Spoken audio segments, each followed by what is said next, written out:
Howdy Truthers. This past weekend, we attended the MEQ qualifier, also known as the Mid-East qualifier in St. Louis, Missouri. Now, this tournament has grown significantly over the years, so much so that it has now been split into 3 weekends and 2 states, just to accommodate the sheer number of teams competing for bids to the USAV Nationals. Here's the tournament breakdown.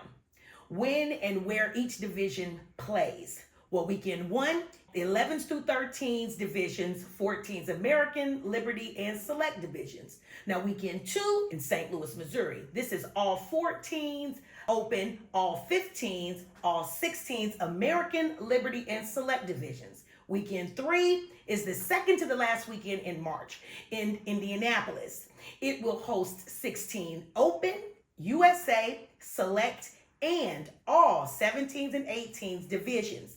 Now, this structure allows for a smoother scheduling, but it also means teams must travel to different cities depending on their age group and their division. Tournament format, how teams played throughout the weekend. Day 1 was a 4-team pool play. Day 2 was a reseat, and you had 4 teams of pool play, plus a crossover match. Now, day 3 was bracket play. You win, you keep playing. You lose, well, you ref the next match and then you're off home. There was hardware to be earned, bids available per division. Open had 3 bids, USA had 3 bids, Liberty had 2 bids, and then American, of course, had 1 bid. Select division, well, there was no bid for that division. Now let's talk about how quickly teams lose a shot to a bid. Day 1, at least 50% of teams are eliminated from contention. On day 2, half of those remaining are then eliminated. And by Sunday, day 3, only a handful of teams remain fighting for bids. Now, the open division runs a bit differently. 3 seeded pools over the course of the 3 days. The teams reseeded again on day 3 for bracket play. So you can imagine matches run really late into the evening for the open division. Now, the venues where we played at.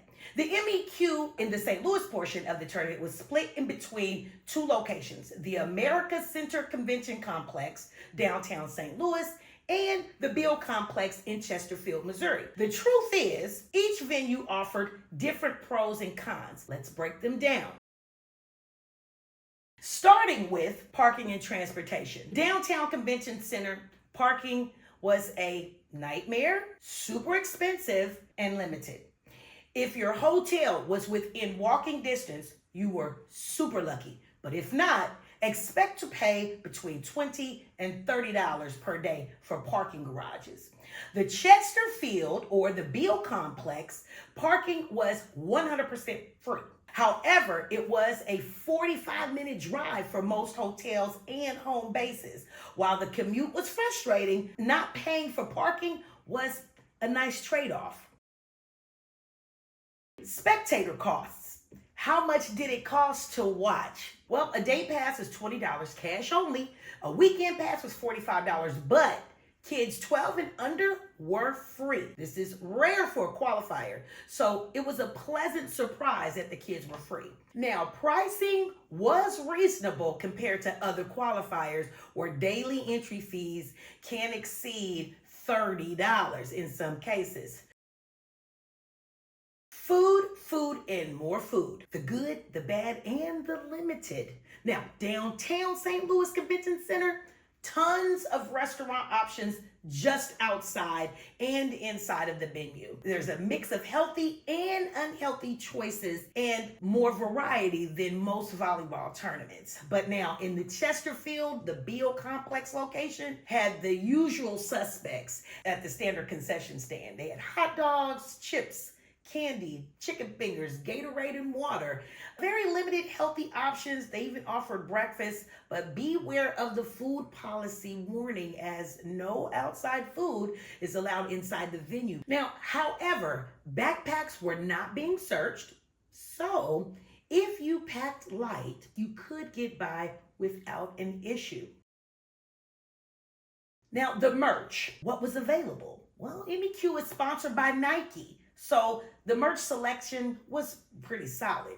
Here's what you could buy at the convention center only: sweatshirts and sweatpants, pullovers, knee pads, ankle and hand braces, water bottle stickers, and bag tags. Yes, I said $5 bag tags. This was a surprising downside to the MEQ, as it did not provide bag tags as a souvenir for all players that entered. Most qualifiers offer these, so it was a bit of a letdown. Is this tournament worth attending? From a personal perspective, if my team isn't competing for a bid in one of the divisions, I wouldn't be attending, unless I lived locally. Otherwise, it's just not worth the time or my dime. So the cost breakdown for our trip: we drove 24 hours from Austin, Texas to St. Louis and back, filled up gas about 6 times, stayed with family, saved on hotel, purchased a hoodie and a bag tag. Total cost was close to about $1,000. For a family of 4 staying in a hotel, this trip could easily cost $1,500 to $2,000. Flight, hotel, food, entry fees, merch, and transportation there and back. The pros and the cons of it: there's competition. Your team is going to face new and stronger teams. 2, multiple divisions for all levels. And 3, there's national bid opportunities. The cons: super expensive for families. No bag tag souvenirs for the players. And last but not least, select divisions offer no bid.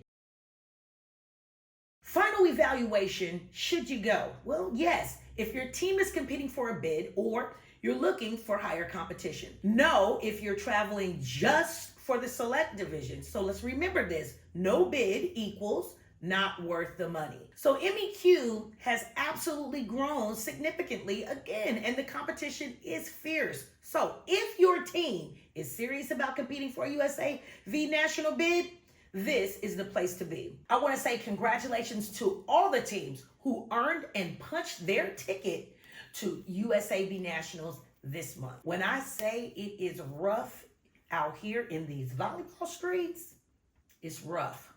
So until next time, remember, play like you're going to be subbed out. That's all for now, but if you like the content, leave a comment below, spike the like button, and subscribe to my channel.